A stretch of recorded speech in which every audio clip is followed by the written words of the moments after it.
இந்த நாவலிலே மிக முக்கியமான ஒரு விஷயம் என்னன்னா, போர் சிதைக்கக்கூடிய ஒரு மனித வாழ்வு. தோழர் ஓவியா சொல்லுகிற பொழுது சொன்னார்கள் கூட, அவர் ஒரு விமானத்தை தயாரிக்கிறார் என்று சொல்லுகிற பொழுது, அந்த விமானத்தை சிங்கள அரசாங்கம் நினைக்கிற பொழுது அவர்கள் அப்படி சந்தேகப்படுவது என்பது அவர்களை பொறுத்தவரை அது நியாயம்தான். இதை தமிழீழ விடுதலை புலிகள் பயன்படுத்திக் கொள்வார்கள் என்று அவர்கள் நினைத்திருக்கலாம், அல்லது விடுதலை புலிகளுடைய அரசாங்கம் அமைந்தது என்று சொன்னால் புலிகள் அதை நினைத்திருக்கலாம் என்று.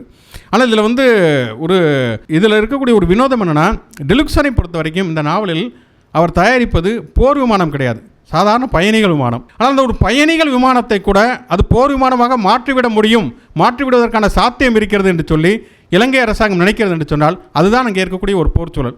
கண்டிப்பாக இந்தியாவை பொறுத்த வரைக்கும் இப்படி ஒரு விமானத்தை உருவாக்குகிறார் என்று சொன்னால் அவர் இப்படியான சிக்கல்களை சந்தித்திருப்பதற்கான வாய்ப்புகள் கிடையவே கிடையாது. அப்போ ஒரு விமானம் மிக சாதாரணமான ஒரு விஷயம், ஒரு அறிவியல் கண்டுபிடிப்பு. இந்த விமானத்தை அவர் ஏன் இந்த விமானத்தை உருவாக்குகிறேன் என்று சொல்லுகிற பொழுது அவர் சொல்லக்கூடிய ஒரு விஷயம் மிக மிக முக்கியமான விஷயம்.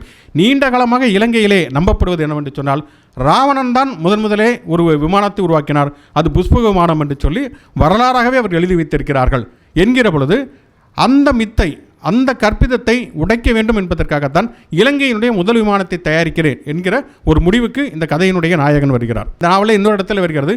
இங்கே எப்படி ராவணன் முதல் விமானத்தை உருவாக்கினார் என்று ஒரு மாயை இருக்கிறதோ, ஒரு கற்பிதம் இருக்கிறதோ, ஒரு புராணம் இருக்கிறதோ, அதுபோல தான் அங்கே ராமன் தான் பாலம் கட்டினார் என்கிற ஒரு புராணம் இருக்கிறது என்று சொல்லி, இப்போ இந்தியாவினுடைய பிரதமர் நரேந்திர மோடி ஒரு அறிவியல் மாநாட்டில் கலந்து கொண்ட பொழுது உலகத்திலேயே முதலாக பிளாஸ்டிக் சர்ஜரி கண்டுபிடித்தவர்கள் நாங்கள் தான் என்று சொன்னார். பிள்ளையாருடைய கதையை சொல்லி பிளாஸ்டிக் சர்ஜரி நாங்கள் தான் கண்டுபிடித்தோம் என்று சொன்னார். அப்போ உலகம் முழுக்கவே இருக்கக்கூடிய வலதுசாரி அரசாங்கங்கள் என்பவை இப்படியான கதைகளைத்தான் நம்பி இருக்கின்றன என்பதை பார்க்கிறோம். எந்த ஒரு விஷயத்தை முன்வைக்கிறோமோ அந்த விஷயத்தின் அடிப்படையிலே அது போர் சூழல் அல்லாத நாட்டிற்கும் ஒரு போர் சூழல் உள்ள நாட்டுக்கும் இடையிலே அது ஒரு மிகப்பெரிய அளவில் வித்தியாசமாக மாறிவிடுகிறது. இப்போ இந்தியாவை பொறுத்தவரை இங்கே ஒரு விமானத்தை தயாரிப்பதற்கான முயற்சிகளே ஒரு மாணவர் இறங்கினார் என்று சொன்னால் அவர் கண்டிப்பாக இத்தனை பிரச்சனைகளை, இத்தனை பாடுகளை சந்தித்திருக்க வேண்டிய அவசியமே இல்லை.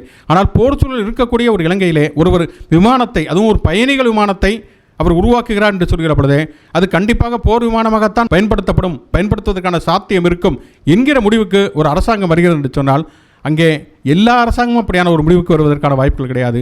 எங்கே போர் சூழல் நிலவுகிறதோ அங்கே அப்படியான ஒரு முடிவுக்கு வருவதற்கு அரசாங்கத்திற்கான ஒரு சாத்தியம் இருக்கிறது என்பதை பார்க்கிறோம்.